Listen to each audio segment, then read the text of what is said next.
프랑스 한 경기 이겼다고 일일비하지 않고 언더스전도 다시 처음과 같은 마음으로 준비 잘해서 꼭 승리할 수 있도록 노력하겠습니다. 세계 무대에서 프랑스를 잡아낸 팀의 주전 센터백이 남긴 말은 일회일비하지 않겠다였습니다. 프로 데뷔 무대에서 혈투 끝에 승리하고 김남일 감독과 함께 울었던 김지수는 승부의 간절함을 뼛속 깊이 알고 있는 선수입니다. 그는 대회의 목표가 1승이 아닌 준우승의 위협을 이룬 지난 대회 영광의 재현임을 누구보다 잘 알고 있었습니다. 과거에 비해 주목받지 못했던 20세 이하 대표팀, 최근 몇 년 사이 처음으로 걸출한 해외파 에이스가 부재하며 언론에 의한 주인공이 없던 대회.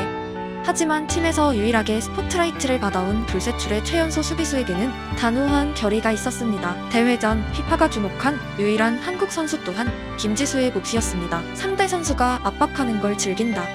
그 선수가 나한테 오면 어느 한쪽은 빈다는 말이다. 그럼 동료에게 편안하게 줄 수 있는 환경이 된다. 발밑에 자신도 있다. 물론 실수가 나올 수 있으니 자만하지는 않는다. 빌드업이란 논란 많은 용어로 대표되는 현대 축구 흐름에서 성인 무대의 센터백들도 공격수의 압박에 당황하는 모습이 화면에 그대로 전해지는 경우가 있습니다. 그 상황을 즐긴다는 김지수의 말은 그의 나이와 출생 국가를 잊게 만듭니다. 하지만 이어진 자만하지 않는다는 마무리 멘트에서 역시 그는 선배들의 인터뷰를 무수히 봐온 한국의 수비수구나라는 결론에 도달하게 만듭니다. 하고 싶은 거 다 해야. 대표팀 주장다운 말을 전했던 손흥민 형을 제외한 다른 토트넘 선수들에 대한 기억이 없다는 말은 그를 마치 대표팀 입성을 위해 태어난 남자처럼 보이게 합니다. 김지수는 100년 한국 축구 역사에 처음으로 출연한 고교생 판타지 수비수인 걸 아시나요? 그리고 평생 영광의 길을 걸었던 김지수에게 승리는 처절한 것이라는 강한 자각을 안긴 운명의 11대10 경기를 알고 계신가요? 김지수는 믿을 수 없는 나이에 입성도 못한 성인 대표팀의 주전 수비수의 책임감을 이어서 뛰고 있는 선수입니다. 민재형 영향력이 있다고 생각한다. 민재형이 잘해줘서 유럽에서도 한국 센터백들도 잘하네라고 생각을 하는 것 같다. 유럽에 진출하게 된다면 민재형처럼 좋은 활약을 해서 한국 센터백들도 유럽에서 통한다는 걸 다시 보여주고 싶다. 민헨, 스포르팅 브렌트포트의 관심을 차례로 받고 있는 김지수는 그를 향한 관심이 단지 자신이 잘해서가 아니라 이탈리아 최우수 수비상을 수상한 김민재의 영향임을 완벽히 인지하고 있습니다. 그리고 만약 그가 유럽에서 실패한다면 유럽인들에게 한국 센터백이 잘하는 게 아니라 김민재가 특별했다라는 인식을 줄 수 있다는 점 또한 알고 있습니다. 2004년생의 나이를 감안하고 선배가 준 기회를 감사히 여기며 자신에 의해 달라질 수 있는 후배들의 기회까지 아우르는 생각의 깊이는 김지수가 어떤 사람인지 한눈에 알려주고 있습니다. 철저하게 개인에게 초점을 맞추고 오직 자신의 성공을 위해 우선 돌진하는 대부분의 유럽 남미 유망주들의 인터뷰에선 찾기 힘든 그의 이타적인 언어는 자신이 속한 국가 혹은 단체에서 어떤 역할을 수행해야 할지에 대해 교육한 그의 은사들, 부모님의 성품까지 예상할 수 있게 합니다. 김지수가 반드시 축구에서 성공해야만 하는 강한 집념은 의외로 돌아가신 할아버지와의 일화 때문입니다. 중국 초등학교 4학년 시절 축구를 하고 싶다는 그의 말에 부모님의 대답은 반대였습니다. 몇 번이나 떼를 쓰고 졸랐지만 통하지 않았습니다. 하지만 그에겐 할아버지가 있었습니다. 손자를 끔찍히 아끼셨다는 할아버지와 주말마다 사우나를 다니며 어머니가 질투할 정도였다는 이야기는 2000년대 이후 출생자들에게 흔치 않은 스토리입니다. 부모님이 거절하자 목욕탕에서 축구를 하고 싶다고 조르기 시작한 김지수에게 할아버지는 든든한 버팀목이었습니다. 여느 아침처럼 김지수의 초등학교 등굣길에 동행하신 할아버지는 곧장 축구부시를 탔습니다. 오늘부터 시작하게 해달라. 할아버지는 사랑하는 손자의 바램을 끝끝내 거절할 수 없었고 김지수에게 비로소 찾아온 축구의 길이었습니다. 목욕탕 대담은 한국에게 미래의 대형 수비수를 안겼습니다. 당연히 할아버지와 김지수 둘만의 비밀이었고 부모님이 눈치챘을 때는 아들이 팀의 연습 경기에 따라가 귀가가 늦어졌던 날이었습니다. 말도 없이 사라진 아들에게 발칵 놀란 부모님에게 할아버지가 전한 말은 단호했습니다. 내가 시켰으니까 그냥 축구하게 둬라. 그의 한마디는 엄마, 아빠가 더 이상 아들의 축구를 반대할 수 없게 만든 힘이 있었습니다. 김지수가 축구를 잘하면 잘할수록 그가 할아버지에게 전할 감사함. 축구를 시켜주셔서 고맙습니다. 목청껏 말할 수 있는 그 한마디의 크기가 상상되시나요? 반대로 김지수가 축구를 못했다면 부모님의 반대마저 꺾고 자신의 편이 되어준 하늘에 계신 할아버지에게 가질 미안함 또한 우리는 예상할 수 있습니다. 한국에서 유소년 축구를 시작한 아이가 중도에 포기하고 다시 연필을 잡을 때는 대부분 이미 늦은 시기입니다. 할아버지, 부모님 김지수 사인의 이야기는 어린아이의 졸음에서 시작됐지만 어쩌면 한 사람의 인생이 걸려있던 무거운 주제였고, 김지수는 사랑하는 가족들 모두를 만족시킬 유일한 정답은 반드시 축구에서 성공하는 길임을 알고 있었습니다. 그리고 역시 아버지는 할아버지의 아들이었습니다. 아버지는 자신의 아버지가 말한 그냥 축구하게 둬라라는 한마디를 너무도 철저하게 수행합니다. 아들의 모든 경기를 따라다니며 뒷바라지했고, 김지수의 발전을 위해 개인 교습을 직접 알아봐 주셨으며, 종종 새벽 교습을 나갈 때는 당연히 아들을 위해 차를 몰았습니다. 어쩌면 아버지도 자신의 아버지에 의해 결정된 아들의 길이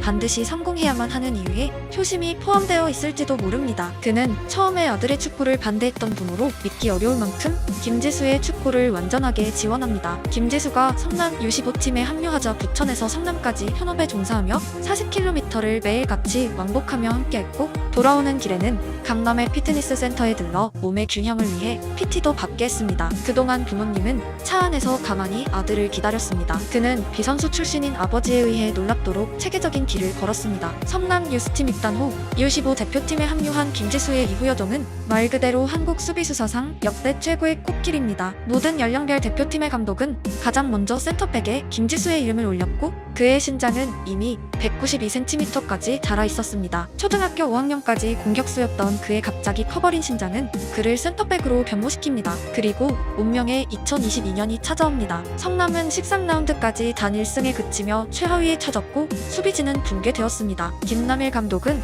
풍생고 3학년이자 팀의 유스팀에서 뛰고 있는 김지수를 콜업하는 특단의 조치를 취합니다. 만 17세 최연소 K리거의 탄생입니다. 이때까지만 해도 아무도 알지 못했습니다. 성남의 마지막 경기까지 김지수가 붕괴한 수비진을 이끌고자 처절하게 경기장을 누비며 혈투를 벌이게 될 줄은 슬프고도 기쁘다. 더 해줘야 할 선수들이 있는데 어린 선수가 안정적인 플레이를 한다. 김남일 당시 감독의 인터뷰는 성남의 상황과 김지수라는 한 줄기 빛의 의미를 함축하고 있습니다. 13라운드까지 단 1승에 그쳤던 성남에게 14라운드 악몽이 찾아옵니다. 권한규가 퇴장당했고 경기는 아직 65분이 남아있었습니다. 처절함과 절실함으로 임한 경기, 놀랍게도 김지수는 상대의 맹공을 막아냈고, 성남은 한 명이 부족한 경기에서 시즌 첫 무실점 경기로 2승째를 달성합니다. 말 그대로 괴물 수비수의 눈물나는 등장입니다. 감독님이 다가오시기 전에 이미 울고 있었거든요. 감독님을 보니까 눈물이 나더라고요. 지금 상황이 절대 감독님만의 잘못이 아닌데 모든 책임을 감독님이 다 지겠다고 하시니까 그 어려움을 옆에서 느끼고 있잖아요. 감독님의 힘든 마음을 조금은 덜어드린 것 같았어요.